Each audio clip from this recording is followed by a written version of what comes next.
Seguimos. Entonces, acá tenemos que, lo que le comentaba hoy,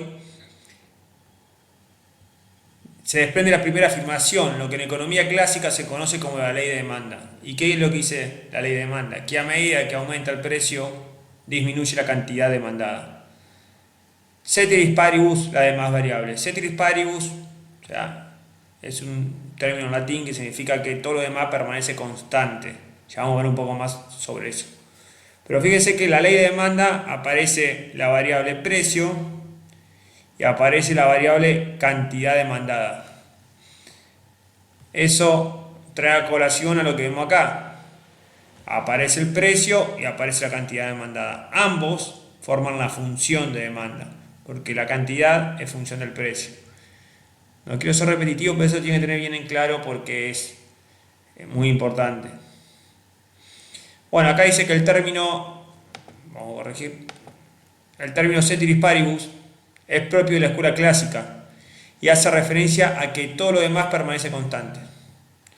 Por ejemplo, si yo digo que voy a comprar pan y vuelvo, mantengo como constante que de camino o en el camino, que en el camino no me va a chocar un auto o me va a caer una maceta en un balcón. Esa misma interpretación se utiliza para decir que si el precio de la carne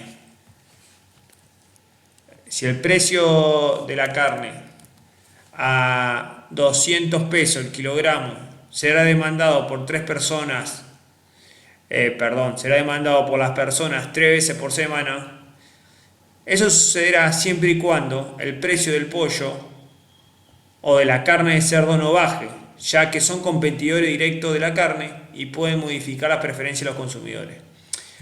Esto quiere decir, como en el primer ejemplo, si yo digo, bueno, ya vengo, voy a comprar el pan, uno no dice, bueno, voy a comprar el pan y vuelvo, siempre y cuando no me choque un auto, porque uno lo toma como supuesto que no le va a pasar, o siempre y cuando no me agarre un rayo. Acá en economía sucede lo mismo, uno toma como supuesto que otras cosas no se van a modificar. Si yo digo que si aumenta el precio de la carne, voy a comprar menos cantidad de carne, siempre y cuando no aumente el precio del pollo, porque si aumenta el precio de la carne y aumenta más el precio del pollo, yo voy a seguir comprando carne. ¿Se entiende?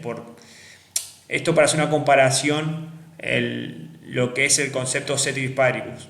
Entonces yo digo, bueno, por semana la gente va a comprar 3 kilogramos de carne, siempre y cuando el precio del pollo no se modifique, porque si el precio del pollo baja, seguramente lo va a sustituir por el pollo. O siempre y cuando el precio del cerdo no se modifique tampoco, va a tener ese comportamiento con respecto a la carne. Ya vamos a ver cuáles son las variables que más se utilizan en economía como para decir que no se modifican. Y uno puede hacer una afirmación. Uno va a decir, bueno, el año que viene, o por ejemplo, en enero uno decía, bueno, en julio me voy a ir de vacaciones a Europa. ¿Bien? Bueno, siempre y cuando no suceda la aparición de un virus que frene todo el planeta. Y uno va a decir, obvio que no va a pasar. Bueno, terminó pasando, pero son cuestiones remotas que si suceden, hacen que no se pueda validar la afirmación. O sea, la afirmación que uno va a hacer algo, siempre y cuando todo lo demás permanezca constante, se da o sea, se da implícitamente, porque si uno no podría afirmar nunca nada.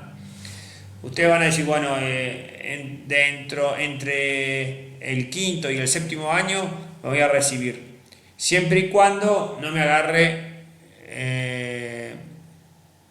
una enfermedad mortal. Y sí, obvio, si te agarra una enfermedad mortal, seguramente o te va a atrasar o va a tener alguna complicación para cumplir con ese tiempo estipulado.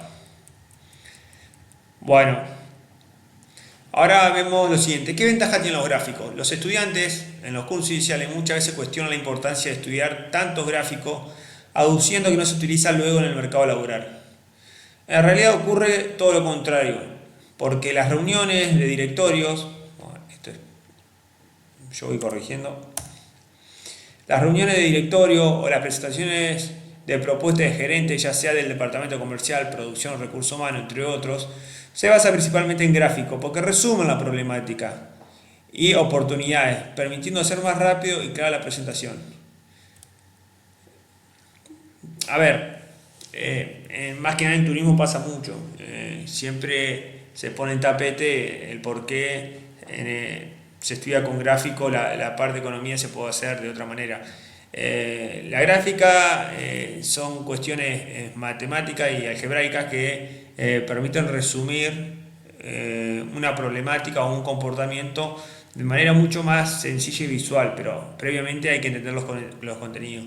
Bueno, acá lo que les subo es la foto del presidente actual, Alberto Fernández, que ante la problemática de la pandemia, fíjense cómo usa, acá tiene el eje vertical, el eje horizontal, y muestra cómo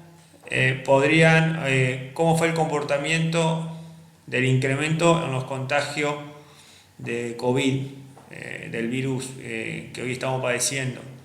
Y que seguramente sin la cuarentena esto hubiese sido un comportamiento de mayor pendiente que ya vamos a ver.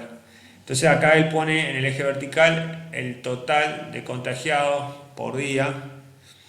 Y no, esto era total, ya me voy a acordar cómo era, pero fíjense que en el eje horizontal tiene la variable tiempo. A medida que pasa el tiempo, cuánto es el porcentaje de contagiado nuevo por... Y en el eje vertical, los contagiados. Entonces, contagiado eje vertical, horizontal, tiempo. Y hace explicación. No solo con esto, sino también la famosa y conocida curva de contagio. También se utiliza con un eje vertical y otro horizontal. Por lo general, el vertical es contagiados o fatalidades y el horizontal es el tiempo. Bien, en el caso de la oferta, es lo mismo. O sea, bueno, lo vamos a leer. Los organizadores de la fiesta tienen gastos y a mayor número de personas, mayores serán los gastos, como por ejemplo la seguridad y los equipos de energía, entre otros. Es decir, los empresarios de la fiesta, si quieren aumentar la capacidad, van a tener mayores gastos. Y eso se va a ver reflejado en el precio, porque el que va a ir va a tener que pagar una mayor tarifa. Por ende, si se pretende incrementar la capacidad de la fiesta, tales costos deberán reflejarse en el precio, lo que le comentaba recién.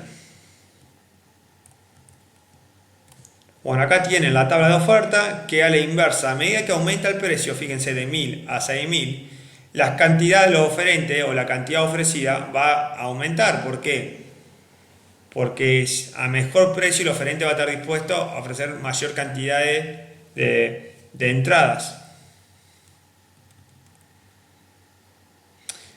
Acá hay algo que ustedes tienen que tener muy claro, que es, recuerdan que el oferente, para ofrecer la fiesta, se necesita, por un lado, tener un predio, que supongo que es el recurso natural, tener el capital, o sea, desembolsar lo que es toda la parte de infraestructura y tener la mano de obra. Ahora, donde se hace la fiesta de disfraces, supongamos que tiene una capacidad del terreno de 60.000 personas. Si uno quiere duplicar, llegar a 160.000, en el corto plazo no va a poder conseguir ese lugar. Seguramente va a haber que expropiar una casa en un terreno o comprar un lugar más grande. Y eso no se puede hacer de un día para el otro, se puede hacer de un mes para el otro. Como así también el acceso norte tiene doble vía. Si uno duplica la capacidad, seguramente va a ir la doble cantidad de autos. Entonces no se puede arreglar de un mes para el otro. Fíjense que esa doble vía tiene una capacidad limitada. Se va a tener que hacer seguramente en otro lugar. La fiesta, la Greenfield, creo que se hace en el Hipódromo de Buenos Aires, tiene una mayor cantidad de afluentes de concurrentes, pero son otras instalaciones, es mucho mayor. Y eso es lo que permite que en el mediano o largo plazo los costos puedan disminuir. Pero en el caso que los organizadores de la fiesta quieran duplicar la capacidad, van a tener que encontrar un lugar aún mayor. En el corto plazo, si lo quieren hacer de un año para el otro, seguramente va a ser todo mucho más costoso y eso hace que se traduzca en el precio. Cuando uno, estos datos, fíjense, dice, bueno, cuando es de 1.000 pesos, va a haber 20.000, una capacidad de 20.000 personas que va a poder ofrecer los organizadores. Entonces tengo que ubicarme en 1.000 y ubicar el punto en 1.000 pesos, en 20.000, perdón. Esto no va a borrar porque va a ser para confundir.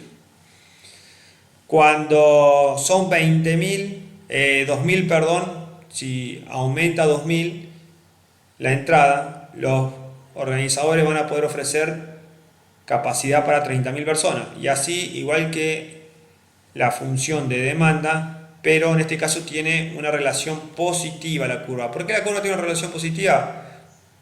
Porque si aumenta el precio, aumenta la cantidad. Fíjense, acá es un incremento de más 10.000. O sea, si el incremento cae de más 1.000, acá el incremento es de más 10.000. En el caso de la función de demanda sucede lo contrario. Cuando el incremento del precio es de más 1.000, la caída en la cantidad demandada era de menos 10.000.